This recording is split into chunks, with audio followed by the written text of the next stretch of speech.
Sputnik 1 was the first artificial Earth satellite. The Soviet Union launched it into an elliptical low Earth orbit on the 4th of October 1957. It was a 58 cm diameter polished metal sphere, with 4 external radio antennae to broadcast radio pulses.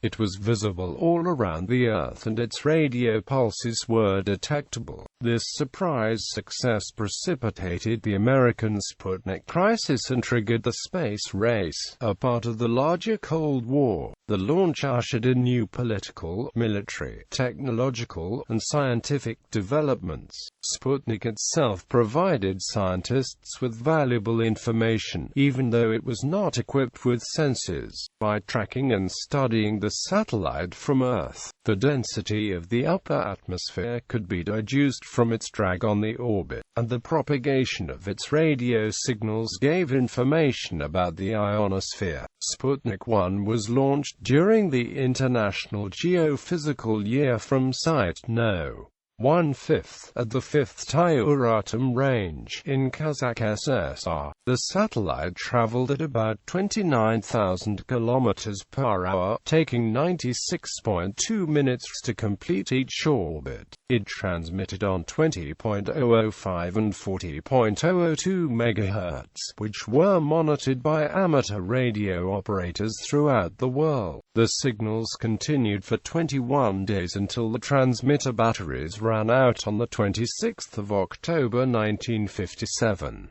Sputnik 1 burned up on the 4th of January 1958, as it fell from orbit upon re-entering Earth's atmosphere, after traveling about 70 million kilometers and spending 3 months in orbit, before the launch. Satellite construction project. On the 17th of December 1954, Chief Soviet rocket scientist Sergei Korolev addressed Dmitry Ustinov and proposed a developmental plan for an artificial satellite. Korolev forwarded a report by Mikhail Tikhonravov with an overview of similar projects abroad. Tikhonravov had emphasized that the launch of an orbital satellite was an inevitable stage in the development of rocket technology. On the 29th of July 1955, U.S. President Dwight D. Eisenhower announced through his press secretary that the United States would launch an artificial satellite during the International Geophysical Year. A week later, on the 8th of August, the Politburo of the Communist Party of the Soviet Union approved the proposal to create an artificial satellite. On the 30th of August, Vasily Ryabikov, the head of the State Commission on R-7 rocket test launches, held a meeting where Korolev presented calculation data for a spaceflight trajectory to the Moon. They decided to develop a 3-stage version of the R-7 rocket for satellite launch. On the 30th of January 1956, the Council of Ministers approved practical work on an artificial Earth-orbiting satellite. This satellite, named Object-D, was planned to be completed in 1957-58. It would have a massive 1,000 to 1,400 kilograms and would carry 200 to 300 kilograms of scientific instruments. The first test launch of Object-D was scheduled for 1957. Work on the satellite was to be divided between institutions as follows. The USSR Academy of Sciences was responsible for the general scientific leadership and research instruments supply. The Ministry of Defense Industry and its primary design bureau OKB-1 were assigned the task of building the satellite. The Ministry of Radio-Technical Industry would develop the control system, radio, technical instruments, and the telemetry system. The Ministry of Shipbuilding Industry would develop gyroscope devices. The Ministry of Machine Building would develop ground launching, refueling, and transportation means. The Ministry of Defense was responsible for conducting launches. Preliminary design work was completed by July 1956 and the scientific tasks to be carried out by the satellite were defined. These included measuring the density of the atmosphere and its ion composition, the solar wind, magnetic fields, and cosmic rays. These data would be valuable in the creation of future artificial satellites. A system of ground stations was to be developed to collect data transmitted by the satellite, observe the satellite's orbit, and transmit commands to the satellite. Because of the limited time frame, observations were planned for only 7 to 10 days and orbit calculations were not expected to be extremely accurate. By the end of 1956, it became clear that the complexity of the ambitious design meant that Object-D could not be launched in time because of difficulties creating scientific instruments and the low specific impulse produced by the completed R7 engines. Consequently, the government rescheduled the launch for April 1958. Object-D would later fly as Sputnik 3. Fearing the U.S. would launch a satellite before the USSR, OKB-1 suggested the creation and launch of a satellite in April to May 1957, before the IGY began in July 1957. The new satellite would be simple, light, and easy to construct, foregoing the complex, heavy scientific equipment in favor of a simple radio transmitter. On 15 February 1957, the Council of Ministers of the USSR approved this simple satellite, designated Object-PS. This version allowed the satellite to be tracked visually by Earth-based observers, and it could transmit tracking signals to ground-based receiving stations. The launch of two satellites, PS-1 and PS-2, with two R7 rockets was approved, but only after successful testing of the R7 launch vehicle. Launch vehicle preparation and launch site selection. The R7 Semyorka was initially designed as an ICBM by OKB-1. The decision to build it was made by the Central Committee of the Communist Party of the Soviet Union and the Council of Ministers of the USSR on 20 May 1954. The R7 was also known by its ground designation K71. At the time, the R7 was known to Western sources as the T3 or M104, and Type A. A special reconnaissance commission selected Tyuratum for the construction of a rocket proving ground. The selection was approved on 12 February 1955 by the Council of Ministers of the USSR, but the site would not be completed until 1958. Actual work on the construction of the site began on 20 July by military building units. On 14 June 1956, Sergei Korolev decided to adapt the R7 rocket to the Object-D that would later be replaced by the much lighter Object-PS. The first launch of an R7 rocket occurred on 15 May 1957. The flight was controlled until the 98th second, but a fire in a strap-on booster led to an unintended crash 400 kilometers from the site. 3 attempts to launch the second rocket were made on 10–11 June, but an assembly defect prevented launch. The unsuccessful launch of the third R7 rocket took place on 12 July. During the flight, the rocket experienced an uncontrolled roll about its longitudinal axis and its engines were automatically shut off. The flight lasted 32 seconds, and the R7 crashed 7 kilometers from the site and exploded. The launch of the fourth rocket, on 21 August at 15:25 Moscow time, was successful. The rocket's core boosted the dummy warhead to the target altitude and velocity, re-entered the atmosphere, and broke apart at a height of 10 kilometers after traveling 6,000 kilometers. On 27 August, TASS in the USSR issued a statement on the successful launch of a long-distance multi-stage ICBM. The launch of the fifth R7 rocket, on 7 September, was also successful, but the dummy was also destroyed on atmospheric re-entry, and hence needed a redesign to complete completely fulfill its military purpose.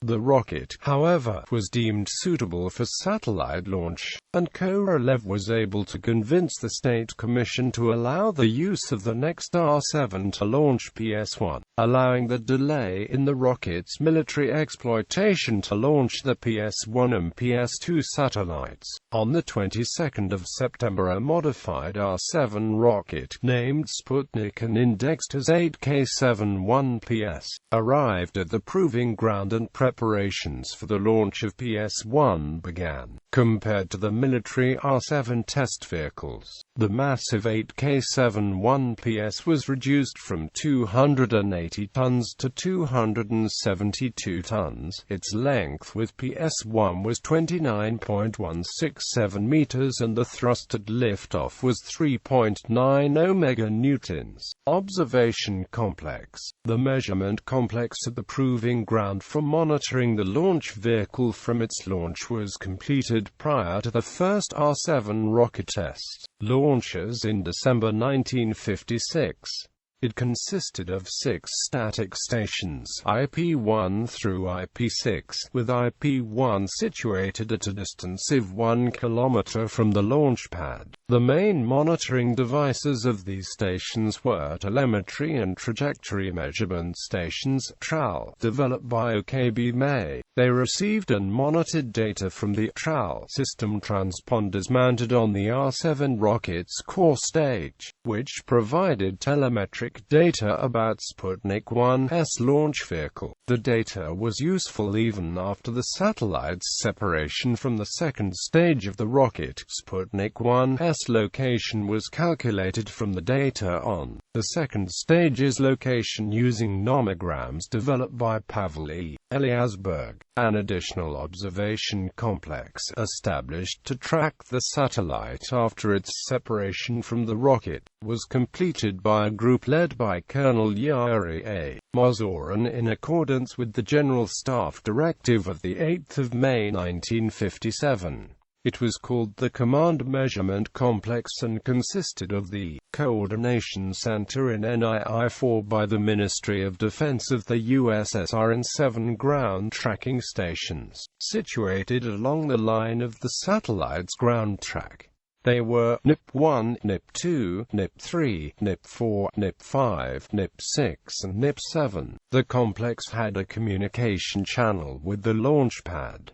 Stations were equipped with radar, optical instruments, and communication systems. PS-1 was not designed to be controlled, it could only be observed. Data from stations were transmitted by telegraphs into NII-4 where ballistics specialists calculated orbital parameters. The complex became an early prototype of the Soviet Mission Control Center. In the West, the satellite was tracked by amateur radio operators, and a booster rocket was located and tracked by the Lovell telescope at the Jodrell Bank Observatory. The Newbrook Observatory was the first facility in North America to photograph Sputnik 1. Design. The chief constructor of Sputnik 1 at OKB-1 was Mikhail S. Homikov. The satellite was a 585 mm diameter sphere, assembled from 2 hemispheres that were hermetically sealed with O-rings and connected by 36 bolts.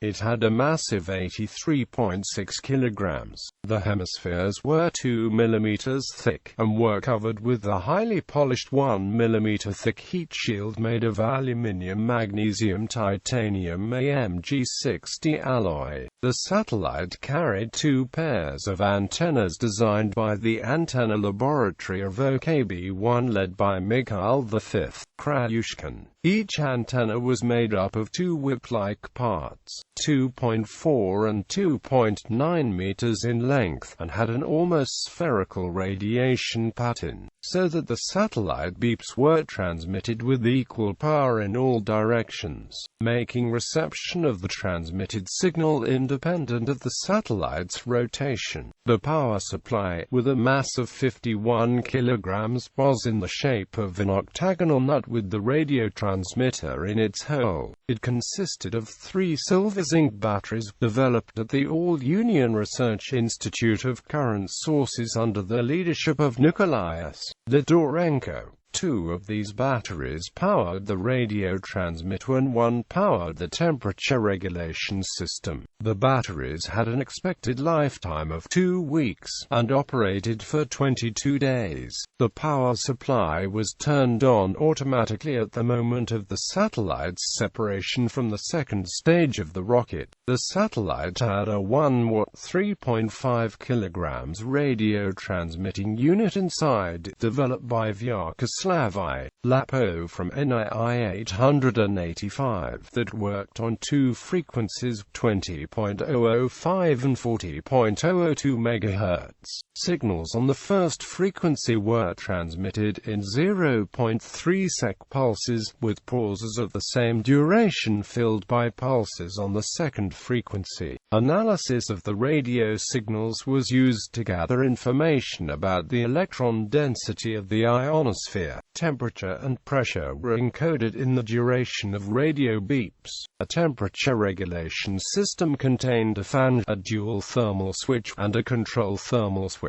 If the temperature inside the satellite exceeded 36 degrees Celsius, the fan was turned on, and when it fell below 20 degrees Celsius, the fan was turned off by the dual thermal switch. If the temperature exceeded 50 degrees Celsius or fell below 0 degrees Celsius, another control thermal switch was activated, changing the duration of the radio signal pulses.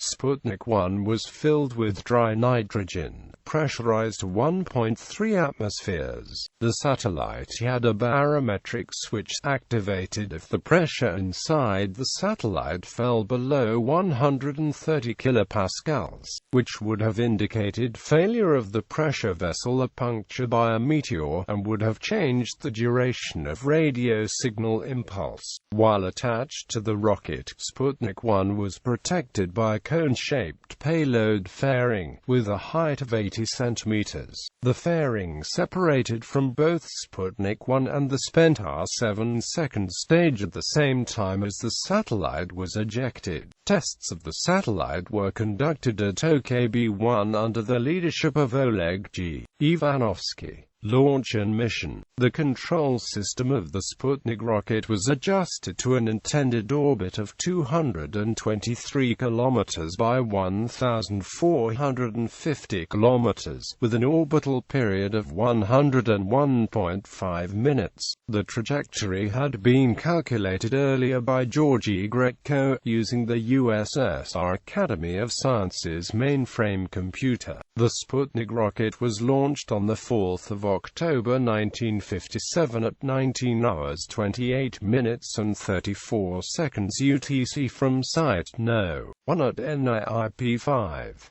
Telemetry indicated the side boosters separated 116 seconds into the flight, and the core stage engine shut down 295.4 seconds into the flight. At shutdown, the 7.5-ton core stage with PS-1 attached had attained an altitude of 223 kilometers above sea level, a velocity of 7,780 meters per second, and velocity vector inclination to the local horizon of 0 degrees 24 minutes. This resulted in an initial orbit of 223 kilometers by 950 kilometers, with an apogee approximately 500 kilometers lower than intended, and an inclination of 65.1 degrees and a period of 96.2 minutes, 19.9 seconds after engine cutoff. PS-1 separated from the second stage and the satellite's transmitter was activated. These signals were detected at the IP-1 station by Junior Engineer Lieutenant V.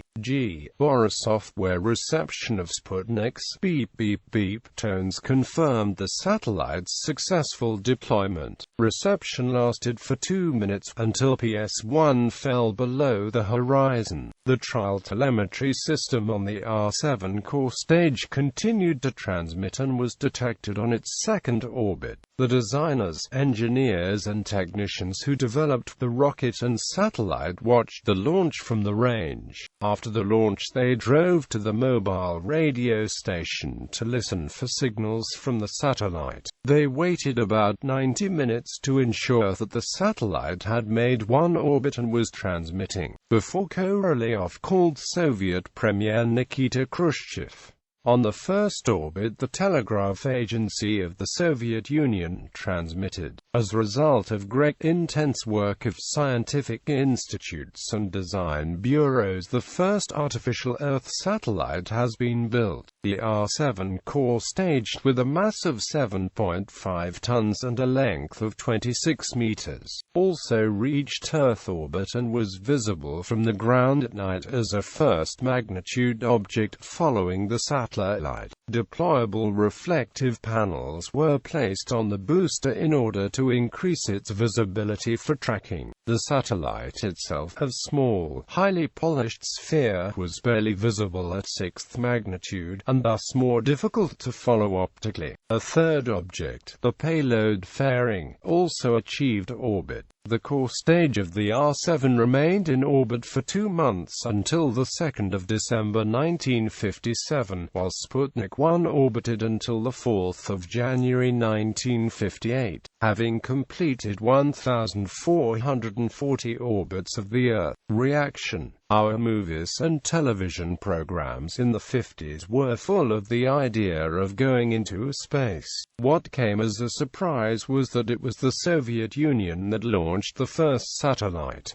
It is hard to recall the atmosphere of the time. The Soviets provided details of Sputnik before the launch, but few outside the Soviet Union noticed. After reviewing information publicly available before the launch, the science writer Willy Ley wrote in 1958, "If somebody tells me that he has the rockets to shoot, which we know from other sources anyway, and tells me what he will shoot, how he will shoot it, and in general says virtually everything except for the precise date, well, what should I feel like if I'm surprised when the man shoots?" Teams of visual observers at 150 stations in the United States and other countries were alerted during the night to watch for the Soviet sphere at dawn and during the evening twilight. They had been organized in Project Moonwatch to sight the satellite through binoculars or telescopes as it passed overhead.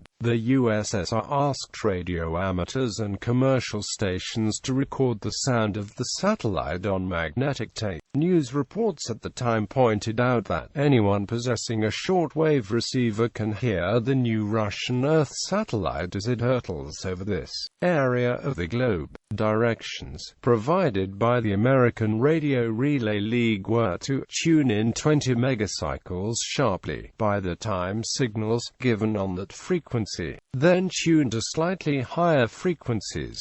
The beep-beep sound of the satellite can be heard each time it rounds the globe. The first recording of Sputnik 1's signal was made by RCA engineers near Riverhead, Long Island. They then drove the tape recording into Manhattan for broadcast to the public over NBC Radio. However, as Sputnik rose higher over the East Coast, its signal was picked up by ham station W2AE, the ham radio station of Columbia University. Students working in the university's FM station, WKCR, made a tape of this, and were the first to rebroadcast the Sputnik 1 signal to the American public. At first the Soviet Union agreed to use equipment compatible with that of the United States, but later announced the lower frequencies. The White House declined to comment on military aspects of the launch, but said it did not come as a surprise. On the 5th of October, the Naval Research Laboratory announced it had recorded 4 crossings of Sputnik 1 over the United States. The USAF Cambridge Research Center collaborated with Bendix Friesd Westinghouse Broadcasting Co., Smithsonian Astrophysical Observatory, and MIT to obtain a motion picture of the rocket body of Sputnik 1 crossing the pre-dawn sky of Baltimore. Broadcast on the 12th of October by WBZ-TV in Boston, U.S. President Eisenhower obtained photographs of the Soviet facilities from Lockheed U-2 flights conducted since 1956. The success of Sputnik seemed to have changed minds around the world regarding a shift in power to the Soviets. The USSR's launch of Sputnik spurred the United States to create the Advanced Research Projects Agency in February 1958 to regain a technological lead. In Britain, the media and population initially reacted with a mixture of fear for the future, but also amazement about humankind's progress. Many newspapers and magazines heralded the arrival of the space age. However, when the Soviet Union launched a second craft containing the dog Laika, the media narrative returned to one of anti-communism, and many people sent protests at the Russian embassy and the RSPCA. Propaganda. Sputnik 1 was not immediately used by Soviet propaganda. The Soviets had kept quiet about their earlier accomplishments in rocketry, fearing that it would lead to secrets being revealed and failures being exploited by the West. When the Soviets began using Sputnik in the propaganda, they emphasized pride in the achievement of Soviet technology, arguing that it demonstrated the Soviet superiority over the West. People were encouraged to listen to Sputnik's signals on the radio and to look out for Sputnik in the night sky. While Sputnik itself had been highly polished, its small size made it barely visible to the naked eye. What most watchers actually saw was the much more visible 26-meter core stage of the R-7. Shortly after the launch of PS-1, Khrushchev pressed Korolev to launch another satellite in time for the 40th anniversary of the October Revolution on the 7th of November 1957. The launch of Sputnik surprised the American public and shattered the perception, furthered by American propaganda, of the United States as the technological superpower and the Soviet Union as a backward country. Privately, however, the CIA and President Eisenhower were aware of progress being made by the Soviets on Sputnik from secret spy plane imagery. Together with the Jet Propulsion Laboratory, the Army Ballistic Missile Agency built Explorer 1, and launched it on the 31st of January 1958. Before work was completed, however, the Soviet Union launched a second satellite, Sputnik 2, on the 3rd of November 1957. Meanwhile, the televised failure of Vanguard TV3 on the 6th of December 1957 deepened American dismay over the country's position in the space race. The Americans took a more aggressive stance in the emerging space race, resulting in an emphasis on science and technological research and reforms in many areas from the military to education systems. The federal government began investing in science, engineering and mathematics at all levels of education. An advanced research group was assembled for military purposes. These research groups developed weapons such as ICBMs and missile defense systems, as well as spy satellites for the U.S.